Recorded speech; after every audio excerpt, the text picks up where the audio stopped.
guys, we're back and we are on to a segment called Career Soup where we talk to experts and people from the industry. And now we don't have just any person. We have, of course, sir, you are the president of AG's People Support, also a member of the board of trustees for BPAP. Ladies and gentlemen, please, this is Mr. Bong Borja, sir. Welcome. Thank you. It's a pleasure to be here. For people that don't know, can you school us on exactly what BPAP is? All right. BPAP is the umbrella organization for the BPO industry. It actually encompasses different sectors. One is the game development group. We have the Animation Council represented as well. We have the Health Management Information Association there too. We have the Software Industry Association. And we're also affiliated with the Call Center Association of the Philippines. People think that the only industry for BPO, for one to assume, is yung voice, just the voice. Right. But there's actually a lot of different services that are being outsourced here in the Philippines. That could be accounting work, finance work, legal work, or even HR work that is being done here for companies in the States, right? We have game developers, programmers that do this work. We make games here. And they do the development here, the software development here for companies abroad. That's just two that I mentioned. Of course, game development and back office. You have animation for all those creative people that we have that can do good drawings and cartoons and that stuff. So a lot of the animation work for some big studios, even in the States, is actually being done here. Are being done here? Yeah, and in Japan also. You have people that graduated from the medical profession. Yes. That the Health Management Association actually does. So there's outsourcing of medical-related type work also being done here. Some by medical professionals, some by people that work in medical services facilities. I don't know if you know about this, but there's a stigma about the call center industry. I've chatted with a few people. They parang masasayang lang yung degree mo dyan. Can you please, what's your opinion about that? People saying things like that. Well, I think part of that is because during the early stages of the industry, the focus has always been on just purely communication skills. Yes. And the moment you have great communication skills, you're hired and you're allowed to do whatever incoming call there is, whether that's a technical support requirement or whether it's a customer service requirement. And mostly at the time, it was really low value type work. You know, it was mostly just basic customer service, basic sales, which is fairly easy. Right? But we have matured over the years, and in fact, we do a lot more high value work now. I gave you an example earlier where you have technical support people or systems engineers, or sometimes you call them computer engineers. And parents would be so proud thinking that they have a son for a computer engineer if they work for a company like IBM or HP.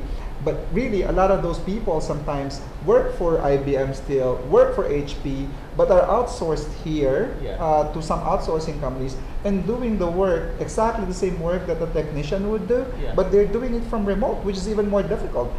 People here can literally take over your PC and you'd see the mouse moving and characters appearing on your screen because somebody else is troubleshooting it from the other side of the world. Back to the call center industry, to the voice industry. How do we fare in the world? What are we ranked? It's the biggest chunk of the BPO. So how do we do compared to all the other? Well, there was an IBM Global Services study that was just released last December. It was the first study where the Philippines was ranked #1. We're number one in the world.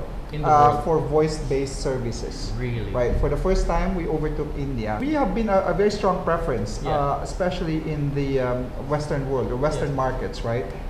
For providing customer care type support, sales type support, because not only of the quality of voice-based skills, but also of the innate hospitality and great customer service that Filipinos are known for. Mas mabait it just comes out naturally. In terms of growth, let's say if you are a call center agent, are there areas where those people can grow as well? Yes. I have people that work for me in AG's People Support that started with us in 2000.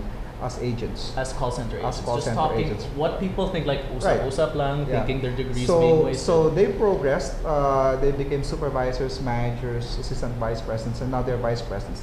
And they're running a business with over 1,000 people each, right? With revenues bigger than a medium-sized, maybe local company. And these are kids that are 30 years old, 32 now, maybe 34. They now have houses. Or condos in the fort.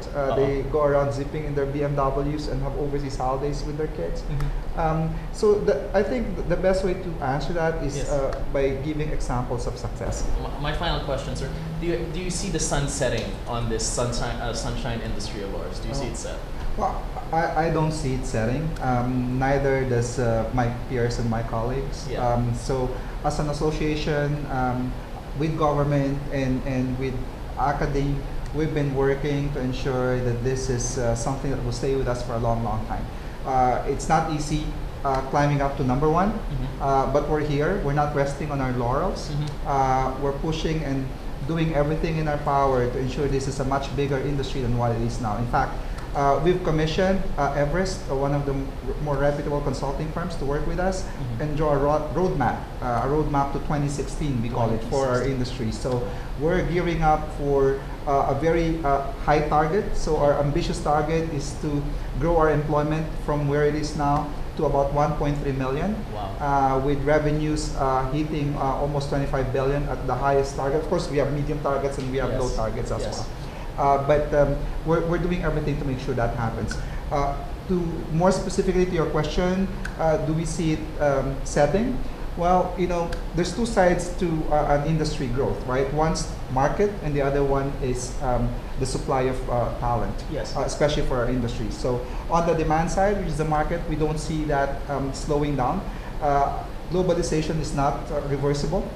So as time goes, companies are still exploring ways where they can produce their products or provide services at lower cost, but with better quality.